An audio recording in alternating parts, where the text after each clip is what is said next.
सोमदेव सूरी नीति वाक्य अमृत ग्रंथ में आत्मा की उन्होंने सिद्धि की। मैं सुखी हूँ, दुखी हूँ, इच्छावान हूँ इत्यादि जो यथार्थ ज्ञान है वो आत्मा है। ये तो व्यवहारिक दृष्टि हो गई। परमार्थ से चित्त ज्ञान की लवलीनता है, यह है यथार्थ में तत्व ज्ञान है। युक्ति पूर्वक अब यहाँ आत्मा की सिद्धि कर रहे हैं। आत्मनः प्रेत्यभावित्साम विफलम खलु सर्व अनुष्ठानम।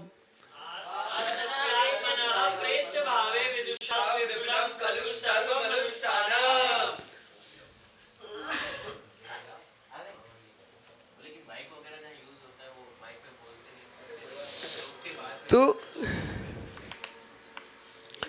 जो आत्मा है असत्यात्मा प्रत्यावे विदुषा विफलम खलु सर्व अनुष्ठानम। सुनिए ध्यान से, नीति शास्त्र है, कितना गंभीर से बोल रहे हैं। असत्यात्मा, यदि आत्मा नहीं है, सुनिए बालको, इससे आपको भौतिक विज्ञान का खंडन करना है, वर्तमान के साइंस का भी खंडन करना है, क्योंकि उनका उद्देश्य शरीर का ठंडा होना मृत्यु है और शरीर गर्म होना जीवन है। वे गर्मी और ठंडी से ही जन्म मरण मानते हैं, आत्मा नाम की वस्तु नहीं मानते। पर उन्हें ये प्रश्न होना चाहिए कि ये ठंडा है हुआ क्यों, गर्म था किससे, था किससे। तो जो प्रेत्य भाव नहीं मानते, प्रेत्य भाव नहीं मानते, उनके यहाँ आत्मा की सिद्धि नहीं है। और यदि आप प्रेत भाव नहीं मानते हो तो पुनर्भव कैसे होगा, पुनर्भव कैसे होगा, और पुनर्भव नहीं होगा तो भवांतर कैसे होंगे। इसलिए चार्वाक दृष्टि प्रत्यक्ष प्रमाण मानते हैं, भूत चतुष्टय से आत्मा की उत्पत्ति मानते हैं। तो भूत चतुष्टय से जो स्वीकार करते हैं उन्हें यह समझा दिया कि भूत चतुष्टय जो है वो आत्मा की उत्पत्ति कारण, वो शरीर की उत्पत्ति कारण हो सकता। यदि भूत चतुष्टय से आत्मा होती है तो चूल्हे के ऊपर रखी हुई मटकी के अंदर जो दाल पक रही है उसमें जीव निकलना चाहिए, क्यों, भूत चतुष्टय तो है। इसलिए यस्य असत्यात्मना प्रेत्याभावी आद्रव्य का पुनर्भव परलोक गमन न माना जाए तो मालूम विदुषा विद्वानों के लिए विफलम खलु सर्व अनुष्ठानम, सभी अनुष्ठान विफल हो जाएंगे। क्यों पूजा, क्यों पाठ, क्यों तपस्या, क्यों आराधना, क्यों दीक्षा, ये सब क्यों कर रहे हैं आप। जो आत्मा ही नहीं है, प्रेत भाव ही नहीं है, तो तुम्हारे सारे अनुष्ठान व्यर्थ हैं। इसलिए नित्य एकांतवादियों के अनुष्ठान व्यर्थ है, अनित्य एकांतवादियों का अनुष्ठान अनिष्टकारी है, व्यर्थ है।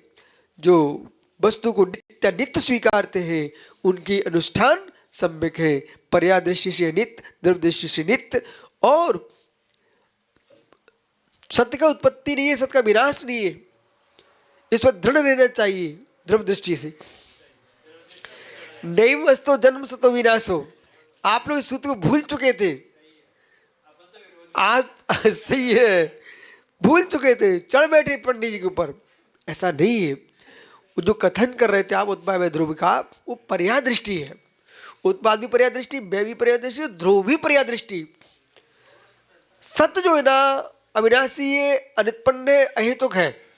कुछ कहना क्या आपको, सत्य अनुत्पन्न है, अहेतुक है, अविनाशी है। अब पर्याय दृष्टि सत्य का विनाश है, सत्य का उत्पाद है, हम मानते हैं। लेकिन द्रव्यत्व दृष्टि से, ध्रुविता की दृष्टि से नहीं, द्रव्यत्व की दृष्टि, सत्य की दृष्टि, ध्रुवी जो पर्याय है वो सत्य का ही व्याख्यान कर रही है। इसलिए पर्याय दृष्टि वाला सत्य सहेतुक है, पर्याय दृष्टि वाला सत्य उत्पन्न नाश होता है। पर द्रव्य दृष्टि वाला सत्य जो है ना, द्रव्यत्व दृष्टि से सत्य न उत्पन्न न विनाशी है, न अहेतुक है, न सहेतुक है, अहेतुक ही है। इसलिए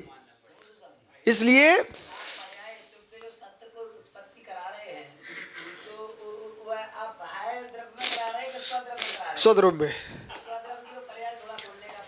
इसलिए असमान जाति पर्याय मनुष्य आदि। चलिए देखो पंडित, बिहार करना जल्दी करने का उद्देश्य, संक्षेप में समझना। अरे तुम प्रश्न करे उधर क्यों देखते हो? आपसे मेरा प्रश्न है, एक सोने की चेन बन रही है, सोने की चेन, वो जो चेन बनी सोने की, वो परसापेक्ष बनी कि निरपेक्ष बनी है? सोने की चैन जो बनी वो स्कंद रूप है, इसलिए परसापेक्षता उसमें हुई। पहले प्लस। अरे भाई प्रश्न पर प्रश्न करो तो कुछ नहीं हो पाएगा। आप इधर देखो, पुद्गल द्रव्य हम मानते परमाणु है, ठीक, पर परमाणु ही स्कंद अवस्था को प्राप्त होता है। और लेकिन नहीं, जो यथार्थ उसे सुनो, जो परमाणु है वो शुद्ध पुद्गल है, अशुद्ध पुद्गल कौन है?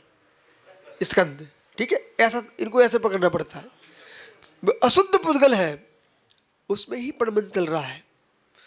तो जो आकार बन रहे हैं वे सत हैं, वो सत है, उनका विनाश भी होता है, उत्पाद भी होता है। श्रोणत्व जो है न उत्पाद है न विनाश है, तो श्रोण में उत्पाद में है, श्रोण में उत्पाद में है, लेकिन श्रोण अपने आप में अहेतुक है, अनुत्पन्न है। इसी प्रकार से आत्मा नाम का द्रव्य है, जो जीव नाम का द्रव्य है, असमान जाति पर्याय के साथ हम देखते हैं। अरे भाई तुम प्रश्न नहीं करो, सुनो बात। असमान जाति पर्याय देखते हैं तो आप बैठे स्वयं असमान जाति हो, ठीक है, तो आप वर्तमान में मनुष्य हो, ये सतरूप हो। इस पर्याय का नाश होगा तो सत का नाश हो जाएगा। देव तुम्हारे पर्याय नहीं है, वो असत है, भी उसकी उत्पत्ति हो जाएगी। इसलिए असमान जाति पर्याय की दृष्टि से भी आप जो है उत्पत्ति वैसे युक्त हैं। अब चलिए शुद्ध पर्याय में, जो संसार पर्याय उसका नाश होगा, सिद्ध पर्याय प्रकट होगी, तो संसार पर्याय सत का नाश हो गया, सिद्ध पर्याय असत का उत्पाद हो गया, जीवत्व ध्रुव है। इसलिए ऐसा समझना चाहिए।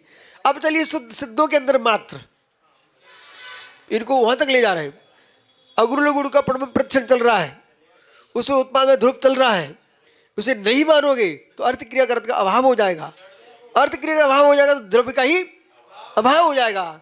इसलिए राकेश पंडित जी बोलो, बराबर प्रत्येक द्रव्य में सत उत्पाद, सत उत्पाद, सत विनाश और सत ध्रुव्य प्रत्येक द्रव्य में रहते त्रैकालिक, ठीक है। परंतु जब मैं यूं कहूं नैवम सतो जनस्तो विनाशो, तब आपको मात्र शुद्ध द्रव्यत्व पर दृष्टि रखना है, द्रव्यत्व का नाश नहीं है, पारमिक भाव है। शेष आगे विचार करें।